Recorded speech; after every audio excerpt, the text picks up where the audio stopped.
Hello everyone, good morning. આપણે ગયા લેક્ચરમાં જે ચેપ્ટર આપણું 12 હતું ગુણોત્તર અને પ્રમાણ તે આપણે કમ્પ્લીટ કર્યું હતું. ત્યાર પછી આપણે તેના પછીનું જે નવું ચેપ્ટર છે 13મું સમમિતિ છે, બરાબર. જે તમારી માટે નવું ચેપ્ટર છે. તો કે સમમિતિ કોને કહેવાય, બરાબર છે, તેના વિશેની વાત કરીએ. તો કે તેમાં જે પહેલી જે વાત છે આપણે કોની કરવાની છે, રૈખિક સમમિતિની વાત કરવાની છે. અને જ્યારે પણ આ ચેપ્ટરમાં આપણે સમમિતિની રેખા અથવા તો કે રૈખિક સમમિતિની રેખા શબ્દ આવે તો કોઈ કન્ફ્યુઝ થતા નહીં, કારણ કે બંને શબ્દ કયા છે, સેમ જ છે. રૈખિક સમમિતિ બોલો અથવા તો કોઈ સમમિતિની રેખા બોલો, બંને શબ્દ શું છે, એક જ છે, બરાબર. હવે જોઈએ તેની વ્યાખ્યા શું કહે છે કે કોઈ પણ રેખા દ્વારા આકૃતિને બે સમાન ભાગ પાડવા કે જેથી બંને ભાગ એકબીજા ઉપર બંધ બેસતા હોય તો તે રેખાને આકૃતિની શું કહેવામાં આવે છે, રૈખિક સમમિતિ કહેવામાં આવે છે. એટલે કે કોઈ પણ તમને આકૃતિ આપી હોય, બરાબર છે, અને તેના એવા બે ભાગ પાડવાના, બરાબર, એવી રેખા દોરવાની જેનાથી બે ભાગ શું થશે, બે સમાન ભાગોમાં શું થશે, તેનું વિભાજન થશે. એટલે કે જે બે ભાગ છે તે એકબીજા ઉપર શું હશે, બંધ બેસતા થતા હોવા જોઈએ. તો કે જે તે રેખા મળે તો તેને શું કહીએ છીએ, આપણે રૈખિક સમમિતિ કહીએ છીએ. અથવા તો કે તેના બીજા શબ્દોમાં જો કહેવું હોય તો કે આ રીતના પણ તમે કહી શકો કે સમમિતિની રેખા એક અરીસા જેવી છે જે આકૃતિને બરાબર બે સરખા ભાગ કરે છે અને તેને શું કહેવામાં આવે છે, સમમિતિની અક્ષ પણ કહે છે. આપણે જાણીએ છીએ કે અરીસો છે, બરાબર, તેમાં આપણે કોઈ અડધી વસ્તુ છે, માની લો કે ABCDનો કોઈ મૂળાક્ષર છે એ છે, બરાબર, જેને આપણે શું કરીએ છીએ, અડધો છે. આપણે જાણીએ છીએ કે આખો એ શું છે, આ ટાઈપનો થાય છે, બરાબર છે. પણ તેમાં માની લો કે હું ખાલી અડધો અક્ષર જ ખાલી મૂકું છું, એટલે કે આ રીતના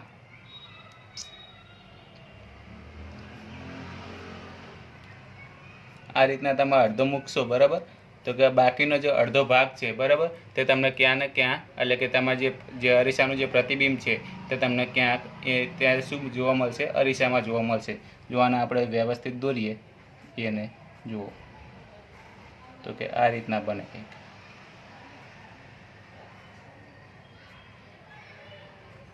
બરાબર છે, કે આ રીતના બને છે આખો એ, બરાબર. હવે હું આને ખાલી મધ્યમાંથી શું કરું છું, બે ભાગ પાડી દઉં છું.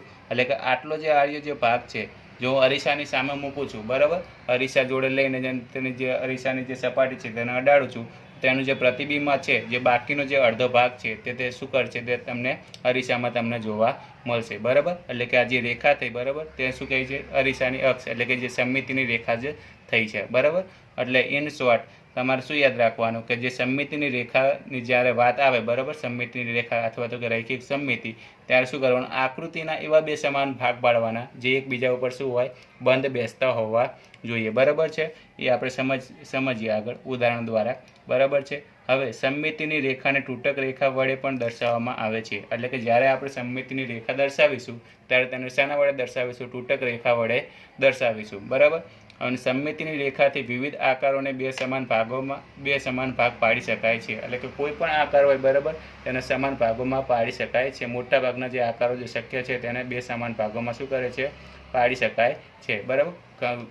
પછી ભૌમિતિક આકાર હોય, ચોરસ, લંબચોરસ, ત્રિકોણ, બરાબર છે, કોઈ પણને આપણે બે સમાન ભાગમાં પાડી શકીએ છીએ. તો અહીંયા કેટલાક તમને આકારો આપેલા છે, બરાબર છે, જે ચોપડીના ઉદાહરણો લીધેલા છે, બરાબર. તો કે આને આપણને રૈખિક સમમિતિ એટલે કે સરખા ભાગ તમે ક્યાંથી પાડી શકશો, બરાબર. તો કે જો તમે આના આડા ભાગ પાડશો, બરાબર, અને પછી આને શું કરશો, વાળશો, તો કે એકબીજા ઉપર બંધ બેસશે નહીં, બરાબર. તો કે આને તમે કઈ રીતના તમારે ભાગ પાડશો, તો કે આને તમારે ઊભા ભાગ પાડવા પડશે, બરાબર. એટલે કે ઊભા એટલે કે તમારે અહીંથી તમારે રૈખિક સમમિતિ તમારે દોરવાની થાય,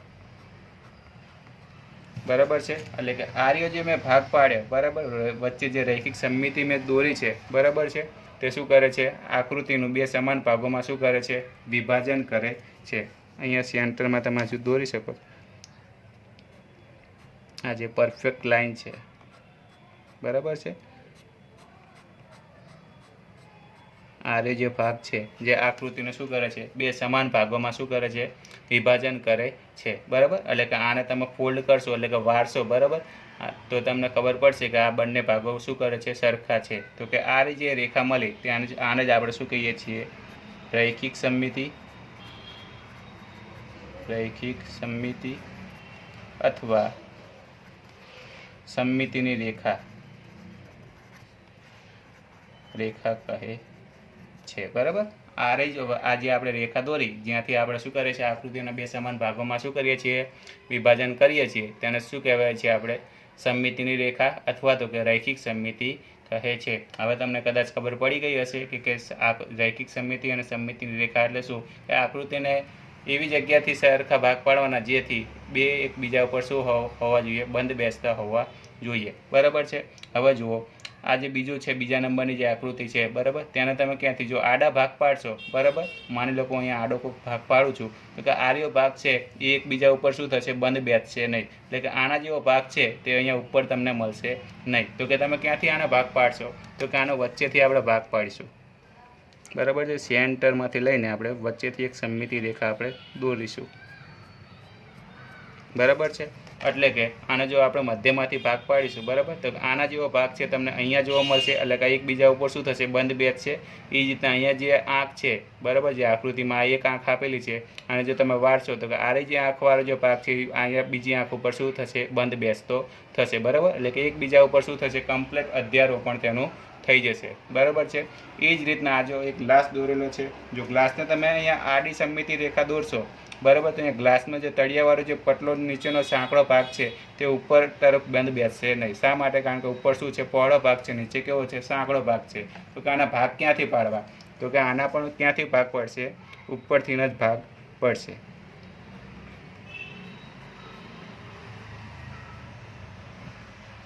બરાબર છે.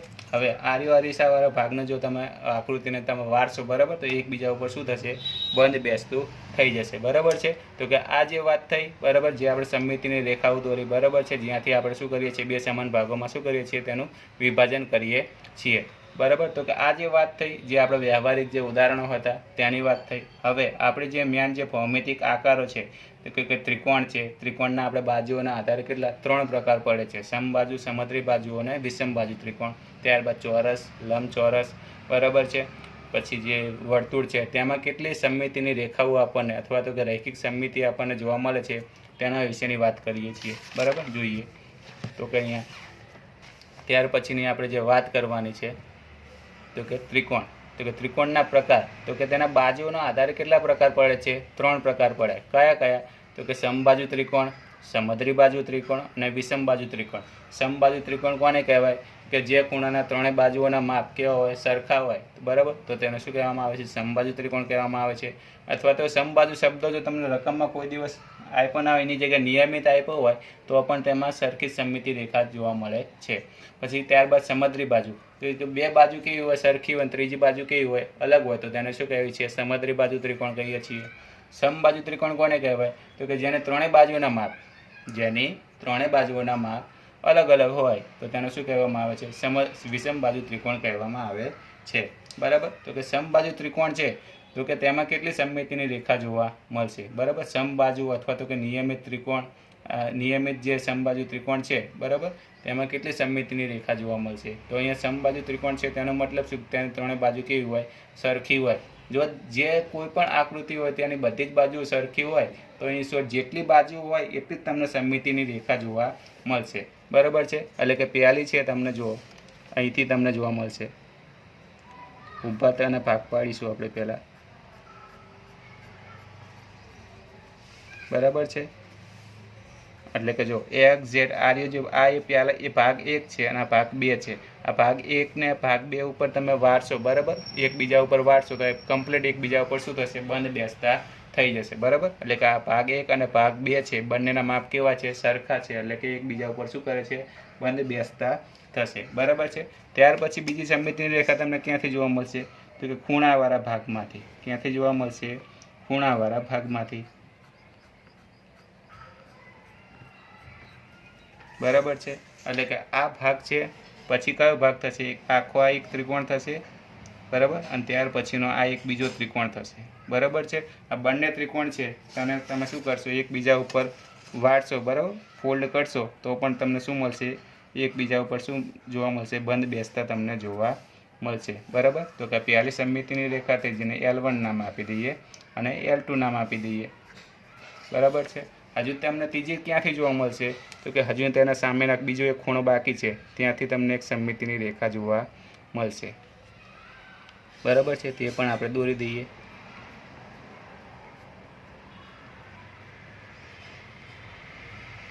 બરાબર છે, એટલે કે અહીંયા તમને કુલ કેટલી સમમિતિની રેખા જોવા મળી? 3 સમમિતિની રેખા જોવા મળી. બરાબર, એટલે કે તમે ત્રીજી સમમિતિની રેખા દોરશો એટલે કે આ રહ્યો આખો એક ત્રિકોણ અને બીજો એક આખો આ ત્રિકોણ, બંને કેવા થશે? સરખા થશે, એટલે કે એકબીજા ઉપર શું થશે? બંધ બેસતા થશે. તો કે આપણને સમબાજુ ત્રિકોણમાં કેટલી સમમિતિની રેખા જોવા મળી? તો કે 3 સમમિતિની રેખા જોવા મળી. તો અહીંયા લખી શકો તમે સમબાજુ ત્રિકોણમાં સમમિતિની રેખા બરાબર કેટલી મળી? 3 મળી. બરાબર, કેટલી મળશે? 3 મળશે. હવે ત્યારબાદ વાત કરીએ સમદ્રી બાજુ ત્રિકોણ. બરાબર છે, તો કે સમદ્રી બાજુ ત્રિકોણ છે જેમાં શું હોય છે? બે બાજુ કેવી હોય છે? સરખી હોય છે, અને ત્રીજી બાજુ કેવી હોય છે? અલગ હોય છે. જો તમે તેના આડા ભાગ પાડશો, બરાબર, જો તેના તમે આડા ભાગ પાડશો તો આ જે નીચેલા વાળો જે ભાગ છે, પહોળો ભાગ છે, તે ઉપરલા ભાગ ઉપર શું થશે? બંધ બેસશે નહીં. તો કે આનો ભાગ ક્યાંથી પડશે? તો કે પહેલો જે એક ઊભો જે ભાગ છે તે જ તમને જોવા મળશે. બરાબર છે, બરાબર, એટલે કે અહીંથી તમને એક જ સમમિતિની રેખા જોવા મળશે. એટલે કે આર્યો ભાગ અને આ ભાગ કેવો થશે? સરખો જોવા મળશે. સાહેબ કે આવું કેમ થાય કે આમાં સમબાજુ ત્રિકોણમાં તો ઉપરલામાં 3 મળી હતી, પણ એ નીચેનામાં શા માટે એક જ મળશે? કારણ કે આ બંને બાજુ કેવી છે? સરખી છે, પરંતુ ત્રીજી બાજુ સરખી નથી. બરાબર, એટલે કે જો તમે અહીંયા ખૂણામાંથી જો તમે સમમિતિની રેખા દોરશો, બરાબર, તો તેના બે સમાન ભાગોમાં શું થશે? વિભાજન થશે નહીં. એટલે કે બે જે ભાગ છે તમે જ્યારે વાળશો તો એકબીજા ઉપર શું થશે? બંધ બેસશે નહીં. માટે આ જે સમદ્રી બાજુ જે ત્રિકોણ છે તેમાં ફક્ત કેટલી સમમિતિની રેખા જોવા મળશે? એક તમને જોવા મળશે. બરાબર છે, તો અહીંયા આપણે લખીશું સમદ્રી બાજુ ત્રિકોણમાં સમદ્રી બાજુ ત્રિકોણમાં એક જ સમમિતિની રેખા મળે છે. કેટલી જોવા મળે છે? ફક્ત એક જ તમને સમમિતિની રેખા જોવા મળે છે. બરાબર, હવે ત્યારબાદ વિષમ બાજુ ત્રિકોણની વાત કરીએ તો કે વિષમ બાજુ ત્રિકોણમાં કેટલી સમમિતિની રેખાઓ જોવા મળે છે? તો કે વિષમ બાજુ ત્રિકોણમાં તમને એક પણ સમમિતિની રેખા જોવા મળશે નહીં. કારણ કે અહીંયા આપણે જોયું હતું કે જો બે બાજુ સમાન હોય, બરાબર, અને ત્રીજી અલગ હોય, બરાબર છે, તો કે એક જ સમમિતિની રેખા જોવા મળતી હતી. બરાબર, પણ અહીંયા તો 3 બાજુ કેવી છે? અલગ અલગ છે. બરાબર, તો તેનો કોઈ પ્રશ્ન જ રહેતો નથી કે તેમાં સમમિતિની આપણને રેખા મળે. બરાબર, એટલે અહીંયા તમે વાક્યમાં તમે લખી શકો છો શબ્દમાં તો કે વિષમ બાજુ ત્રિકોણમાં વિષમ બાજુ ત્રિકોણમાં એક પણ સમમિતિની રેખા મળશે નહીં. બરાબર, આવો તમને ક્વેશ્ચન પૂછી શકે 1 માર્કમાં અથવા ખાલી જગ્યામાં. એવો કયો ત્રિકોણ છે જેમાં એક પણ સમમિતિની રેખા મળતી નથી? બરાબર છે, તો તમારે યાદ રાખવાનું વિષમ બાજુ ત્રિકોણ. પછી એવો પણ પ્રશ્ન પૂછી દે કે એવો કયો ત્રિકોણ છે જેમાં સમબાજુ જે રૈખિક સમમિતિ છે, બરાબર, તમને 3 મળે છે? તો કે સમબાજુ ત્રિકોણ છે. પછી આ રીતના પણ પૂછી શકે કે એવો 3 આપણે ત્રિકોણની જે ત્રણ ખૂણાઓ છે, બરાબર, 3 જે અલગ અલગ ત્રિકોણના પ્રકાર છે તેમાં કયા ત્રિકોણમાં ફક્ત એક જ સમમિતિની રેખાઓ જોવા મળે છે? તો કે સમદ્રી બાજુ ત્રિકોણમાં. બરાબર છે, તો કે આપણે ત્રિકોણની વાત થઈ કે જેમાં સમમિતિની રેખા તમને કઈ રીતનામાં જોવા મળે છે? બરાબર, દરેક આ 3 ખૂણાઓમાંથી જોવા મળે છે અને સરખા ભાગોમાં તમે એકબીજા ઉપર શું થાય છે? બંધ બેસતા થાય છે. આ તમે કટિંગ કરીને પણ તમે શું કરો છો? પ્રેક્ટિકલી તમે કરી શકો છો. બરાબર છે, પર જે તમે ફ્રી ટાઈમ છો, બરાબર, તો તમે આ રીતના તમે કટિંગ કરીને એકબીજા ઉપર બંધ બેસે છે કે નહીં તમે ચેક કરી શકો છો. બરાબર છે, હવે એવી જ રીતના હવે જોઈએ ચોરસ અને લંબચોરસમાં કેટલી સમમિતિની રેખાઓ જોવા મળે છે? બરાબર, તો કે ચોરસ છે એ પણ શું છે? જાણીએ છીએ તેની ચારે બાજુ કેવી હોય છે? સરખી હોય છે. બરાબર, તો તેનો મતલબ શું કે તમને આપણે હમણાં જ કીધું કે જો ચારે બાજુ સરખી હોય, બરાબર છે, તો કે જેટલી બાજુ હોય તેટલી સમમિતિની રેખાઓ જોવા મળશે. તો કે આમાં કેટલી બાજુઓ છે? 4 બાજુઓ થશે, તો તેની કેટલી સમમિતિની રેખા જોવા મળશે? 4.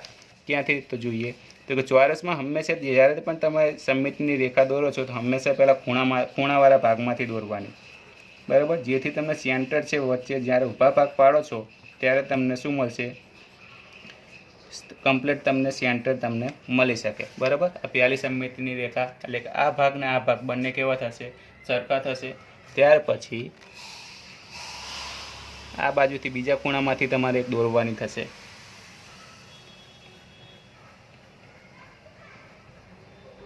બરાબર છે। એટલે કે તમને શું થશે? આ કમ્પ્લીટ એક પહેલી એટલે કે આર્ય ભાગ પણ તમને કેવો મળશે? આ ભાગ અને બીજો એક આ ભાગ, બરાબર કેવા મળશે? તમને સરખા જોવા મળશે। ત્યાર પછી હવે ઊભા ભાગ પાડવાના, બરાબર। મેં તમને કીધું હતું કે સેન્ટર છે તે તમને કમ્પ્લીટ મળવું જોઈએ, બરાબર। તમે ઊભા ભાગ પાડશો એટલે કે આર્ય ભાગ અને આ ભાગ બંને કેવા મળશે? સરખા મળશે। ત્યાર પછી એક આડા પણ તમે ભાગ પાડી શકો છો, બરાબર। એટલે કે આડી સમમિતિની રેખા પણ તમને મળશે। એટલે કે કુલ તમને કેટલી સમમિતિની રેખા તમને જોવા મળી? 4 સમમિતિની રેખા જોવા મળી, બરાબર છે। તો કે અહીં જો તમારે બે ખૂણામાંથી મળશે, એક આડું અને એક ઊભી તમને સમમિતિની તમને રેખા જોવા મળશે। આથી તમે લખી શકો કે ચોરસમાં કેટલી સમમિતિની રેખા મળશે? ચોરસમાં સમમિતિની રેખા બરાબર કેટલી મળશે? 4 મળે છે, બરાબર છે। હવે એવી જ રીતના લંબચોરસમાં તમને કેટલી જોવા મળશે? બરાબર છે। તો કે લંબચોરસમાં તમે ઊભા ભાગ પાડશો, બરાબર છે। ઊભા ભાગ પાડશો તો પણ એક મળશે અને આડા ભાગ પાડશો તો પણ એક મળશે। એટલે કે 2 સમમિતિની રેખા મળશે, કારણ ખૂણામાંથી નહીં મળે, કારણ કે લંબચોરસમાં જાણીએ છીએ કે સામસામેની બાજુ કેવી હોય?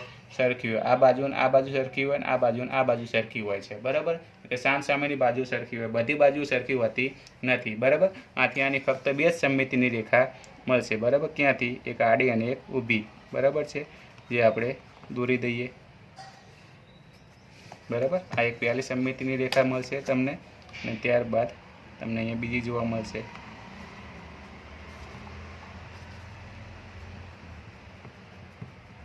બરાબર છે। તો કે આ રીતના તમને 2 સમમિતિની રેખા જોવા મળશે। એટલે અહીંયા તમે લખી શકો લંબચોરસમાં સમમિતિની રેખા બરાબર કેટલી મળશે? 2 મળે છે। કેટલી મળે છે? 2 મળે છે। હવે ત્યાર પછી આપણે જે વાત કરવાની છે વર્તુળ, બરાબર। વર્તુળમાં કેટલી મળે? તો કે વર્તુળ એવી વસ્તુ છે કે જ્યાંથી તમે સમમિતિની રેખા દોરશો ત્યાંથી તમને શું મળશે? 2 સરખા ભાગ મળશે, કારણ કે તેને કોઈ જ ખૂણો, કોઈ પણ પ્રકારનો ખૂણો તમને જોવા મળતો નથી। ખૂણો હોય તો આપણને સમમિતિની રેખાઓની ચોક્કસ તમને ખબર પડે કે આટલી જ તમને સમમિતિની રેખા મળશે। એનો મતલબ શું કે વર્તુળમાં કોઈ ખૂણો નથી તો તેમાં કેટલી સમમિતિની રેખા મળશે? અસંખ્ય તમને સમમિતિની રેખા મળશે, બરાબર। આપણે કેટલીક સમમિતિની રેખાઓ ડ્રો કરીએ છીએ, બરાબર, તે જોઈએ, બરાબર છે। જોઈએ, જો તો કે અહીંથી એક પહેલી એક સમમિતિની રેખા મળશે, બરાબર છે। એટલે કે આ ભાગને આ ભાગ કેવો થશે? સરખો થશે, બરાબર છે। ત્યાર પછી આડી સમમિતિની રેખા દોરો, તેમાં જોઈએ તેમાં કેટલી મળશે? બરાબર, એટલે કે તેમાં કયો ભાગ થશે? આડી તમે સમમિતિની રેખા દોરી આ ભાગને આર્ય આખો ભાગ અને આ આખો ભાગ કેવો થશે? એકબીજા ઉપર શું થશે? બંધ બેસતો થશે, બરાબર છે। ત્યાર પછી આડી એક સમમિતિ ક્રોસમાંથી એક દોરો તો પણ તમને સરખા ભાગ તમને જોવા મળશે, બરાબર છે। એટલે કે આર્યો આખો ભાગ, બરાબર છે, આર્યો આખો ભાગ કેવો મળશે? તમને સરખો જોવા મળશે। ત્યારબાદ તમે અહીંયા છેલ્લી એક તમે દોરી શકો છો, બરાબર। મેં અહીંયા કેટલીક 4 મેં સમમિતિની રેખા દોરી છે, આવી તમે અસંખ્ય તમે દોરી શકો છો, બરાબર છે। અહીંયા બરાબર છે, તો કે અહીંયા મેં કેટલીક 4 થી 5 જેટલી સમમિતિની રેખા દોરી છે, બરાબર। આવી તમે અસંખ્ય તમે જ્યાં સુધી દોરવી હોય ત્યાં સુધી તમે દોરી શકો છો। આથી તમને આવો ક્વેશ્ચન પૂછે કે વર્તુળમાં, બરાબર, વર્તુળમાં સમમિતિની રેખા